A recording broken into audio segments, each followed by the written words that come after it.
Celtics Reddit podcast. Back out to Smart. Fakes the pass all the time. Three. Bang! It's Williams three.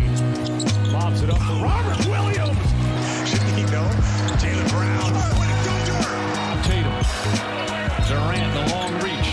Tatum crossover pull-up jumper. It's good. 50 points for Jason Tatum. Hello and welcome to another episode of the Celtics Reddit podcast. I'm your host, Celtics Jay, and I'm joined today, as I often am, by the man who stands for Aaron Nesmith, the man who puts the wonder in white bread, the OC posting OG Wayne Spoony. Spoons. How you feeling, brother? I'm doing great, Jay. I try to tell people, man, it's the lighting. I'm not actually this white, okay? It's just the spotlight I got on me. I'm doing good. Kind of a bittersweet weekend. You know, play great against the Jazz and lose, and then play great against Portland and win like 3 times over. So all in all, if you told me we were going to go 1-1 going into that weekend, I probably would have been okay with it. Yeah, well, you know, we've typically, right, like each year, the fan base usually leans into the idea that you got to wait at least 20 games to kind of get a read on where we're at, what kind of team we're actually working with here. Taking a look at the standings right now, we're sitting tied for 8th, tied with Charlotte, but it's a mess in the East right now where everyone's kind of clumped up together. There's not a whole lot of separation, save for maybe the top 4 teams right now: Brooklyn, Chicago, Milwaukee, Washington, surprisingly. But even those at the top, it's not that much distance right now.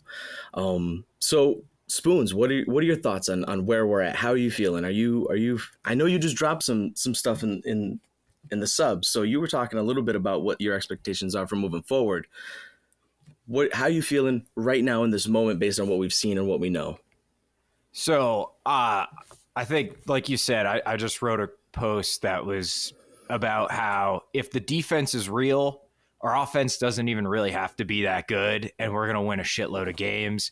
And if you go back basically every season, if you've got a top 5 defense, and as long as you're not like last in offense, you're flirting with 50 wins. I think in the last 3 years, the worst record was the Knicks last year, and they were on a 47 win pace, and they had the 23rd best or 24th best offense, which is like really dog shit, which was where we were at before last night, these last 2 games. Now we're up to 16th. So I am optimistic. I think the defense is real. I believe in the personnel. I think the scheme is really grown on me now that we're not switching a billion everything's every possession and we're getting all sorts of weird cross matchups. So now that we've toned the switching down, we got a ton of great defenders on this team.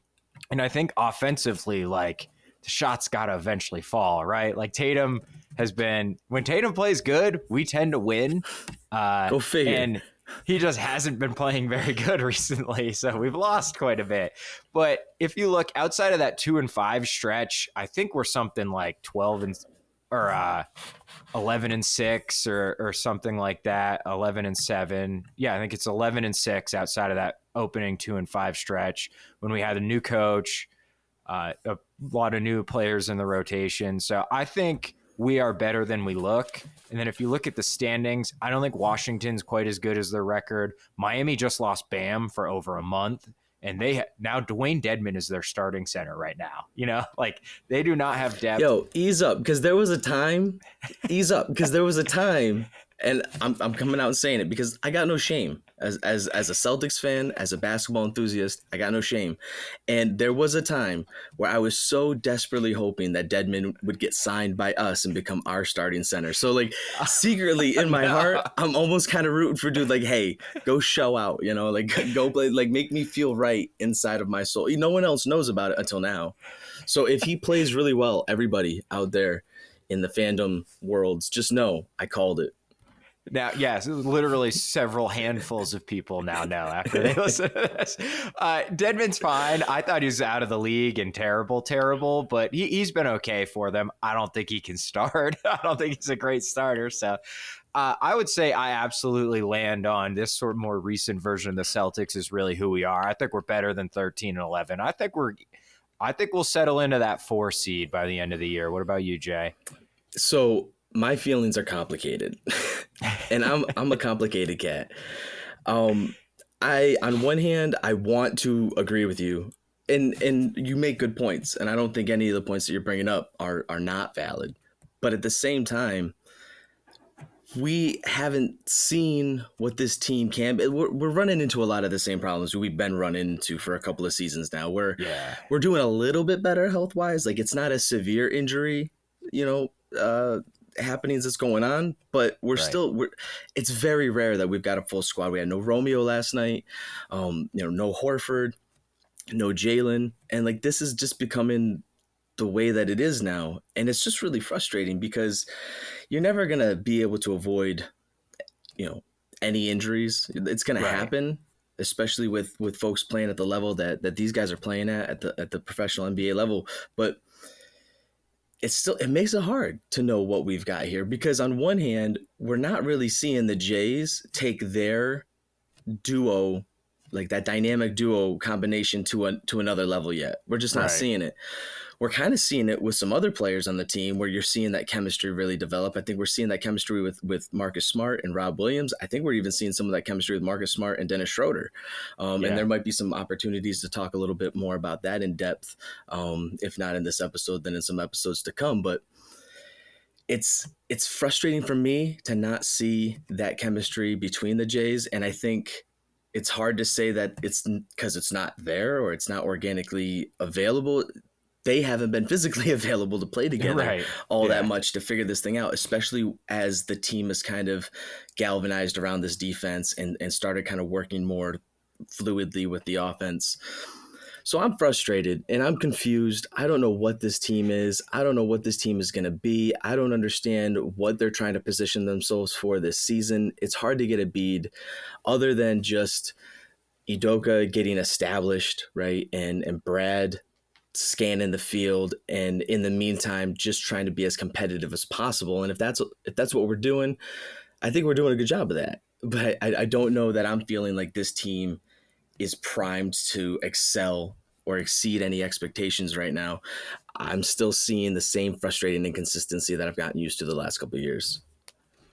Yeah, I think that's totally fair. And I do think you kind of hit the nail on the head. This is a weird season, especially like the roster is constructed in a way where it's not really obvious where we go next, other than we kind of have these like bloated contracts that are tradable. But what if there's nobody to trade for? We're just going to roll Jay Rich and Horford back out there next year. Like, that's fine. I mean, they're both playing great, but I think the path to the championship is maybe a little more cloudy than we were hoping. Like at the start of 2019, when we just signed Kemba and the Jays were primed for a huge explosion and jump. I do think that we've kind of gone astray from that somewhat, but all in all, I think they're going to be a pretty damn good team. And I just don't think we can have another season like last year where, you're 500, you're relying on rookies who just don't have it night in and night out. And, they started, Pritchard and Nesmith played fine for the position they were in, but there just wasn't enough depth for how many injuries there were. And yet Jalen not being 100% for basically a month now is terrifying. I mean, he looked bad when he came back, like should not be playing bad. So who the hell knows what's going to happen with him? Very worrisome. Yeah. If this is like a long-term chronic thing, that just fundamentally changes the Celtics' future. Like it really does. It's like franchise altering. Yeah, and I mean it's Ben at this point, right? Because it's right, and it in that it's Bean. Sorry, saying it's Ben. It's like I'm blaming Mr. Vallis, and I'm not. It's not his fault. It is. Well, you were one of the down voters. That's right. That's right. I am not a bot. I always click the box to demonstrate that I'm not a bot. So. Just to keep us kind of moving, because this is actually it's making me want to talk about something, but I know that we're going to talk about it in a second here. So I want to actually introduce the part of this conversation where I'd asked you to kind of take a look in the sub and identify some comments that would be ideal talking points, like things that you wanted to be able to kind of unpack a little bit and go back and forth on. So let's dive right into that. What did you find out there? So this is a comment, and I think this encapsulates. I have 3 comments. One's a primary comment, and then there's 2 responses to it that I think capture. I think where we're going here is the Dennis Schröder roller coaster. And really like the diverse opinions on him in the fan base. This is from the post-game thread after the Jazz loss, and user Brad Stevens says, I cannot do Dennis Schröder in crunch time anymore. I can't remember the last Celtics player to continue to kill us in crunch time over and over again on both ends.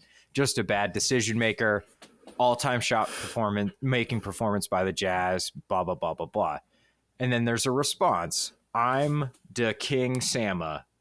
He really is the definition of a roller coaster, which makes a really solid bench guy, but you can't rely on him during crunch time. Celtics need one more reliable guy because double bigs won't be able to close a lot of the times. And then finally, Genius Baby responds, what did he even do wrong? He was there to contest the Donovan 3 that swung the Jazz momentum. The next play, he tried to get better leverage on Don, who used that to race by him. What he's really saying is he got backdoor cut and looked foolish and got totally beat. So I think that's a little rosy to say, but get open going to the basket. How mad can you be at a guy for not containing one of the most dynamic players in the league? So that is like bad Schröder. Hey, he is bad sometimes. Sometimes he's good. It's probably worth it. And then, no, he's just good. Like, where are we with this guy? Because at this point, I agree. He was horrible in crunch time against the Jazz, throwing it all over the gym, taking bad ISO step backs like he was doing a Tatum impression, and getting roasted on defense. Like every time they just went at him and got a bucket. So where are you at with Schröder? I know you've had much of a love-hate with him as anybody. Like I said, this season, it's been complicated and confusing. And ultimately, I'm biased because of my unadulterated fandom for Marcus Smart. And anything that takes away from his swag is going to fall within the parameters of me criticizing. That being said, here's the thing about this season and last season, which you kind of alluded to earlier, which was with Jaylen Brown out, there just was nothing. There was no one else. Right. And we were left very vacant. And Marcus Smart stepped up a little bit in the playoffs and showed us that he could produce and perform at a bit of a higher level than, or at least as high of a level as we've gotten familiar with him in those clutch situations. But it's not enough without that primary second shot getter, creator. Right.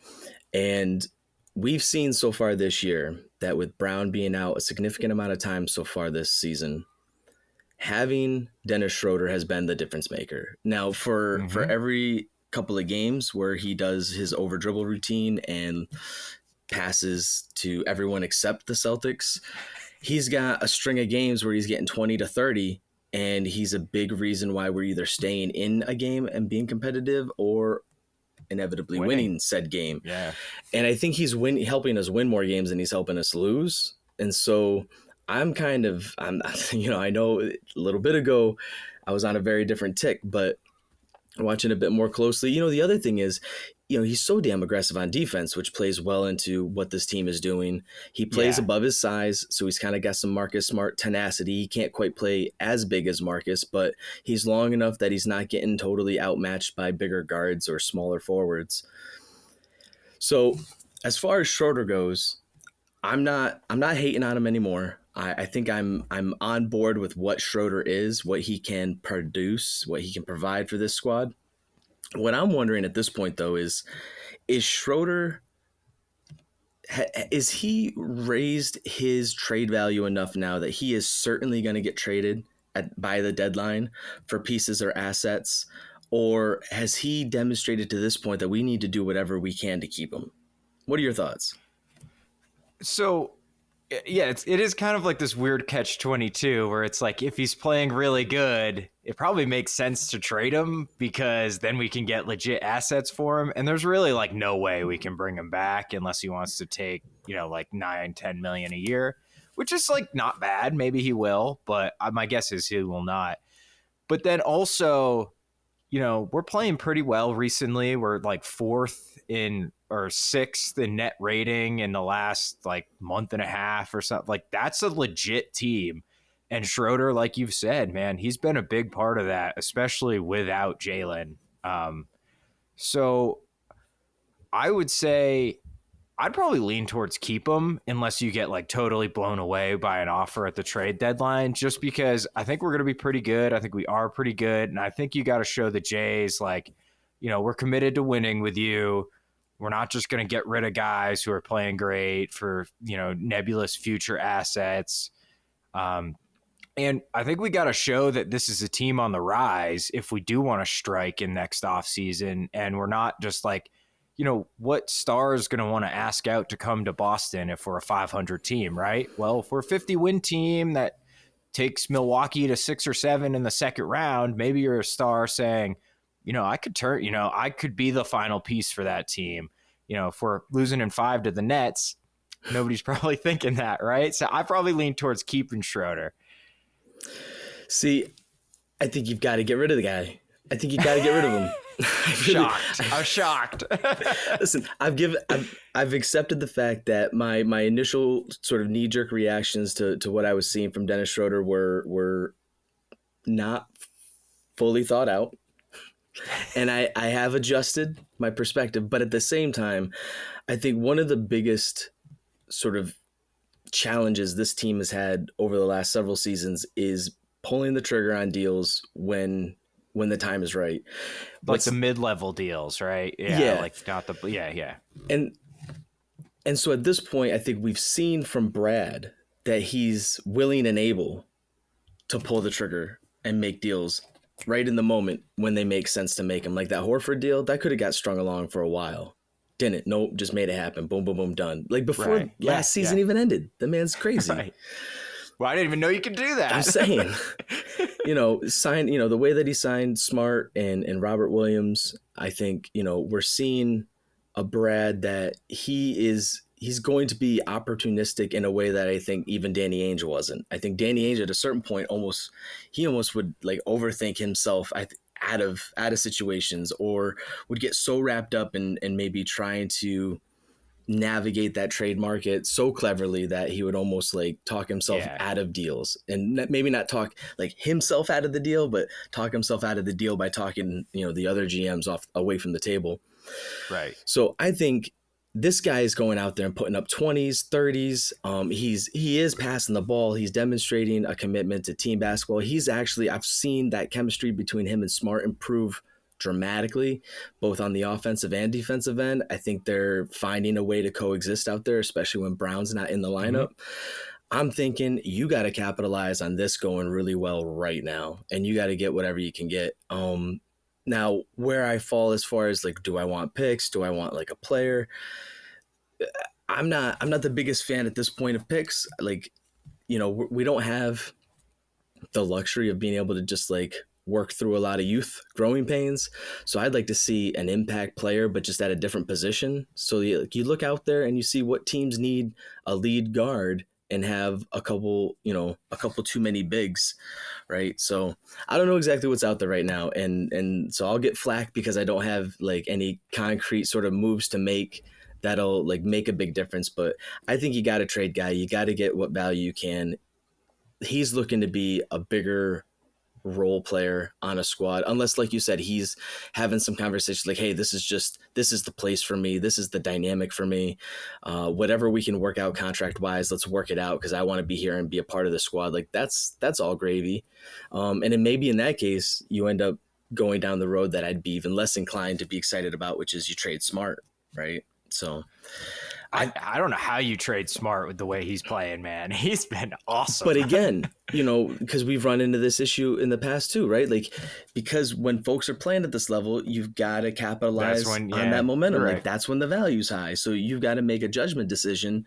Is this the level that we need this guy at to win the championship, or is this the level we need this guy at to get the player that's going to help us win a championship? And I would love that player to be Marcus Smart to help us get a champion. I want that. That's the narrative I'm subscribed to. So I'm saying, hey, ship Schroeder out and get whatever you can get. Especially because you just see Smart with the chemistry he's got with these other players and how, like, I mean, the alley-oops to Rob Williams, that alone. So I'll keep Smart for that on its own. That's it. That's all I need. Just give me heavy doses. But let's shift to your next quote that you found in the sub there. What do you got? Alrighty, so our guy, I think we've used some of his posts in the past. That's user Red Cigar, which is one of my favorite usernames. Shout out Red Cigar. It's a post. Defense is good. We need more pace in scoring in transition and cutting, less isolation, in parentheses, still. And what he basically lays out, I'm sorry, my cat is literally attacking me right now. She has a mouthful of my arm. You need to go, cat. Go. Shoot. Listen, when I'm at work, I'm literally teaching people how to disengage from bites. So here's what we're going to do. First, we're going to start with a hold stabilized technique, and then we're going to utilize movement in opposite directions to take advantage of a pull push biomechanical benefit here. Okay, so just we're going to go through this step by step, and everyone's going to be okay. Thank you, Jay. Much appreciated. All right, she's gone. We're good. I have pull pushed. We're ready to go. So user Red Cigar's post.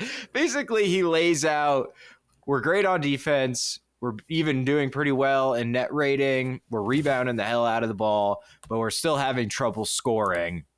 And his big complaints are we're ISOing second most often, and we're the 22nd most efficient team.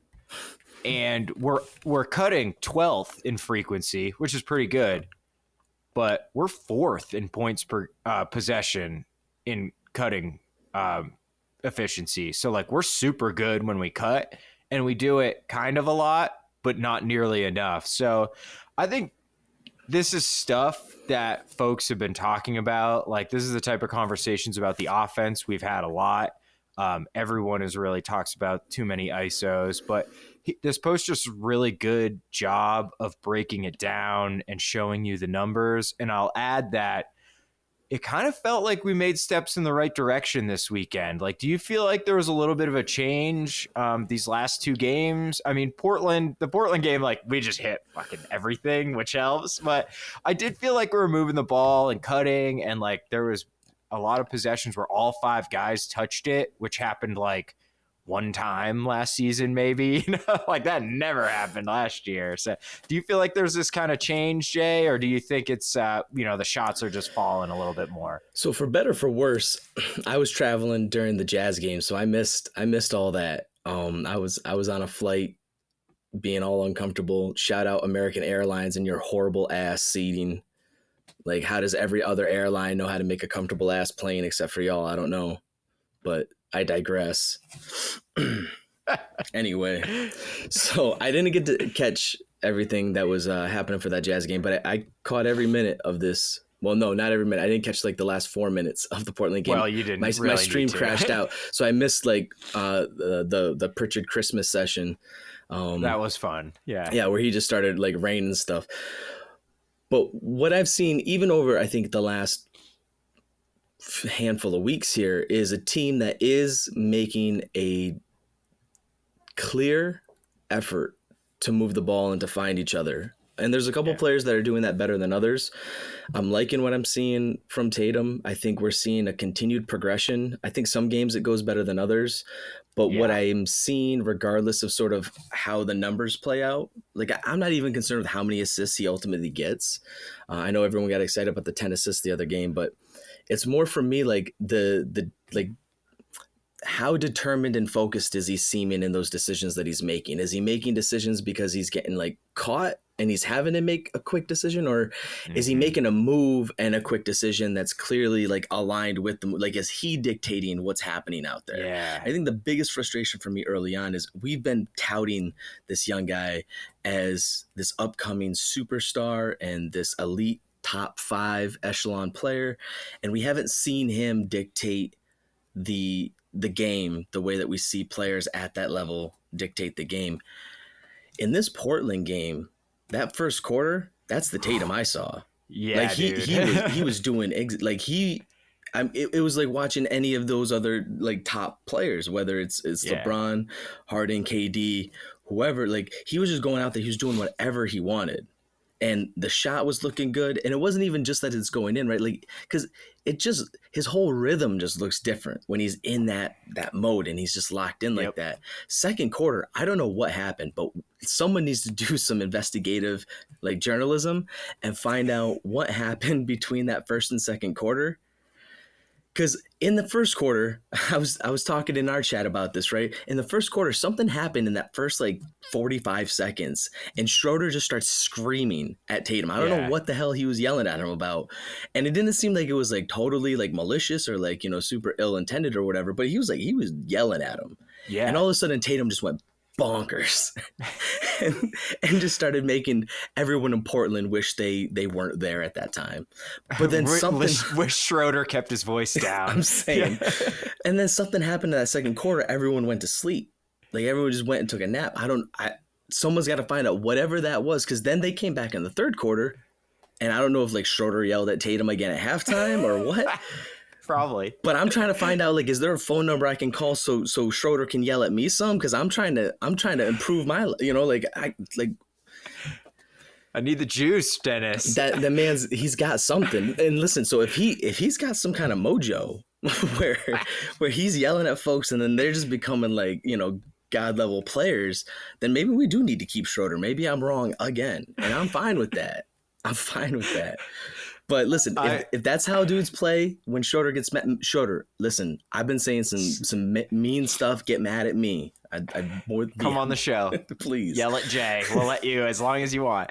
I think, dude, totally spot on about Tatum. Like, it was like he made the pass or the play as the defense reacted instead of after they reacted. It was exactly that is exactly how I felt. Like, it just felt different watching him. I'll tell you what happened in that second quarter. Juancho Hernangomez happened in that second quarter. He was a minus 18 in 6 minutes or something crazy, or 4 minutes. Like, wow. He literally passed the ball to the other team, turned to get back on defense, and just fell flat on his face like he was a Looney Tunes character. Like that. It's ridiculous. He was so bad, and that just submarine the whole quarter. Then we played our actual regular basketball players in the third, and it was over. So I think the Juancho minutes had a big part of that. But I'll move on here just so we can keep it moving here to my last comment. Juancho Iceman Hernangomez. He's the cooler. Because it looks like he's running on ice. Who was it? William H. Macy, who was the cooler? Wasn't that the movie? He'd go to the card table if someone was like hitting all the time at the casino. Yeah. Juancho. Yeah. Let me find out. Him and William H. Macy be hanging out like in Mystery Men. Yeah. He's like the opposite. Was it Vinnie Johnson was the microwave? Yeah. Juancho's the cooler. Anyway, all right. What do you got? So this is, if you can't tell, I looked up most of these after the Jazz game. So this one is from the post-game thread of the Jazz again. And it's sort of a broader discussion about Coach Udoka here. And the user, the Shark from Nemo, says, for the people complaining about Rob being pulled, we needed a stretch five on the court to keep Gobert away from the rim and open up the driving lanes. They were staggered throughout the game, and it was working. It was smart coaching by Ime. The Jazz just made tough shot after tough shot.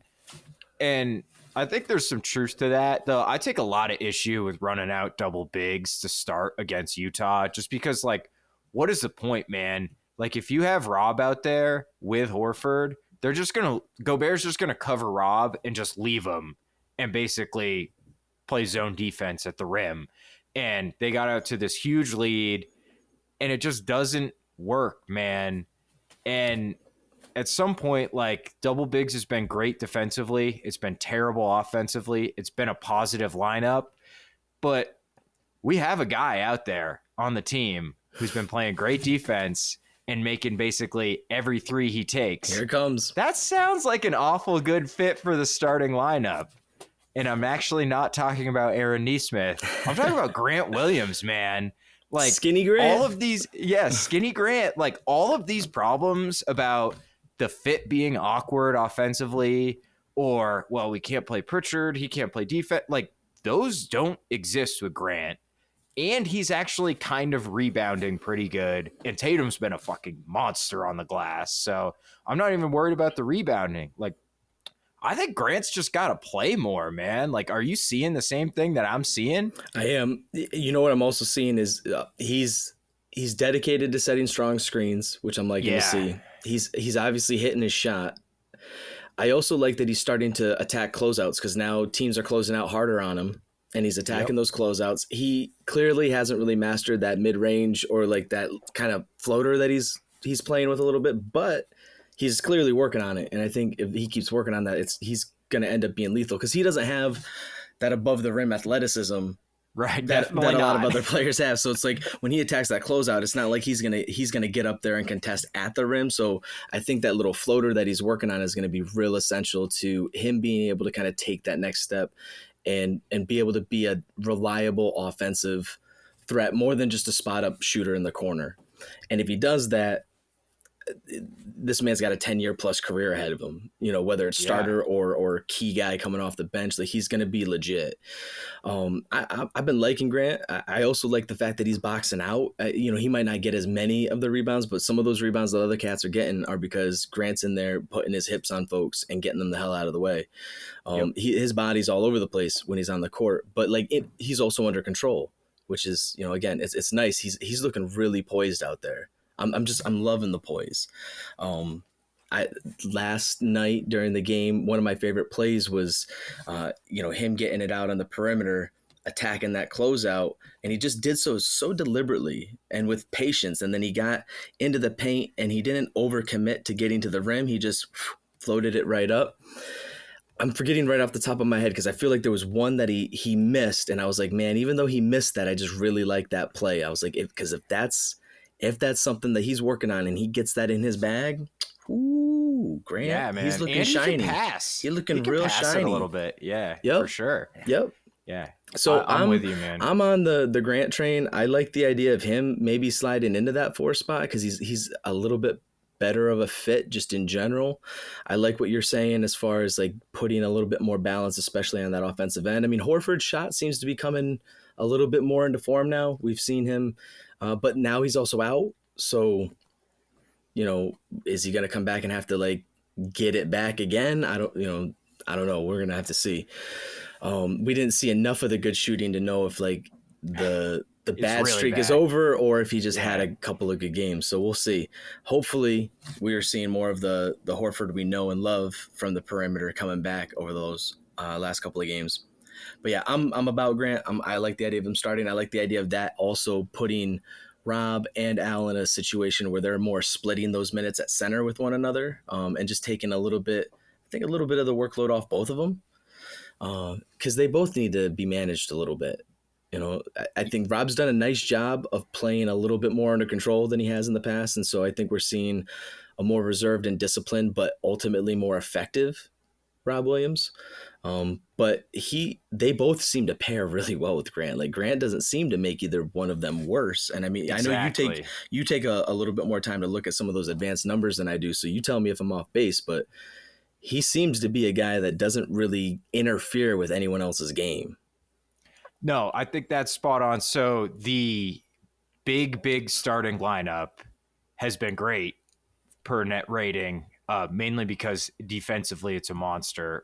It can't score though, but they have a 21.5 net rating. Great, awesome. You put Grant Williams in there instead of Al Horford, it jumps to 35.3. And it's only 22 minutes together because Jalen's been hurt, but that's legit, man. That's really, really legit. And I just think that the way he's been playing, he doesn't do those things that take stuff off the table anymore. You know what I mean? Like last year, maybe he'd make a 3 and then he'd go do something boneheaded on defense or like throw the ball away the next possession. We're getting like all the good stuff and the solid Grant Williams without any of the dumb crap he was doing last year. So I think he is making a damn compelling case to be a starter. And I will say, I did not expect that to be the case 2 months ago, but I just like to see what it looks like for an extended period of time because, man, he really opens it up for Tatum and Brown when he comes back and for Smart and Schroeder too. So on a team desperate for shooting, Grant's shooting like 70% from three. I mean, I feel like he's got to play. 3-point contest participant coming up, right? Let's get him in. Right. Let's get him in. Put him in, baby. And I like the idea of him getting a shot in that starting lineup when Jalen's back too, because I think when you've got Schröder and Smart in that starting lineup, and then you've got Al and Rob, with Al not shooting typical Al Horford from the perimeter, it really, I mean, yeah, there's Tatum's the only shooter then, and that's not okay. That's not enough. Jalen comes back, and I mean that's at least one other elite player that can score from outside. And really, I mean, he's a 3-level scorer. He can score from just about anywhere. So you put him in that lineup, and then you also add Grant, and you go from having only one legitimate shooter to 3 legitimate shooters in that starting lineup. And then you got Marcus Smart, who's kind of like your jack of all trades there, and then you got Rob, who's that elite, vertical threat. You get a little bit more balance in that lineup, at least in theory, right? At least in theory. Hopefully Ime's seeing stuff that he is, going to be able to keep taking advantage of, even after we trade Dennis Schröder for, our next top-notch role player. Yeah. Well, to your point, real quick, our starting lineup with Schröder instead of Jaylen Brown is minus 8.6 net rating. So not good. If you, I just lost, I don't know where it went, but if you replace Al with Grant Williams, it jumps up to 0.7. So it's not an amazing lineup, but Grant makes it feasible, just because his shooting's been so much better than Al. Whereas with Rob and Al and Schröder out there, there's just not enough shooting, man. They just cannot score. And yeah, it's been really negative, like negative 8.6 in 59 minutes. And 59 minutes is actually a lot for, it's the second most used lineup with Rob Williams in it, period. So that one's been pretty detrimental. So I don't know. Start Grant, man. Let's see what it looks like, baby. Let's go. Let's see. Ime, we've got all the answers for you right here. You just got to listen. Man. Come on the show. You can yell at Jay, too, if you want. Right. Everyone gets a chance to yell at Celtics Jay because, that's just the way that it – listen, but again, if it's going to be the way that it is with Schröder yelling at folks and then they just go God mode, I'm about it. Yell at me all you need. That'll be my new kink. I'm going to totally just buy into it. I want all that stock. Dennis, once you start that OnlyFans where you're just yelling at folks, I'm going to be the first one to sign up. I'll tell you right now. This is gone completely off the rails. Okay. So, anyway. So, we're 20 plus games into the season. We're not quite maybe playing at the level that we hoped at the beginning of the year, but I think we're also taking into account that realistically, given all of the new personnel, especially with the coaching, the challenges we've had so far early on with injuries, things could be a lot worse right now. We could have a lot less going for us, and to have a team at this point with a demonstrably elite defense, you can work with that. You can work with that. If we were at the same point with the same record, but the defense was 20th. Or worse, I'd feel a lot worse, right? Because you don't feel like you can really grow from there because you're struggling to stop folks. But that's not where our struggles are right now. Our biggest struggle is just matching folks scoring production wise, and it's the shooting from the outside. It's having that as a viable, consistent weapon. So if they can sort that mess out, I think we've got a chance to make some pretty decent noise late into the season and going into the postseason. I mean, I'm not scared of Chicago. I'm not. No, I'm not scared of Washington. I'm just not. Brooklyn, nope. It'll be interesting to see what Brooklyn is at the end of the season. That's true. And what moves they might have to make with everything going on. I mean, how long are they going to keep Kyrie on that bench and just, sit there not playing? Milwaukee, obviously, you got to respect the reigning champs. They're going to be a tough beat this year. They've got a good squad. They don't seem to be missing too many steps, and Giannis isn't getting worse. So it's going to be a problem. Other than that, dude, I think we can go to toe-to-toe with anybody except if Brooklyn's locked in and playing good and Milwaukee's locked in and playing good. Those are the only two teams that really scare me in the playoff. Like, obviously, Miami would be a bloodbath, be a tough series, but I would be really – I think we're huge underdogs against Brooklyn and Milwaukee, but otherwise I think we can beat anybody in the East. And, yeah, to your point, where they're playing defense, once the shots are falling, man, I think we're going to be a really tough team to beat.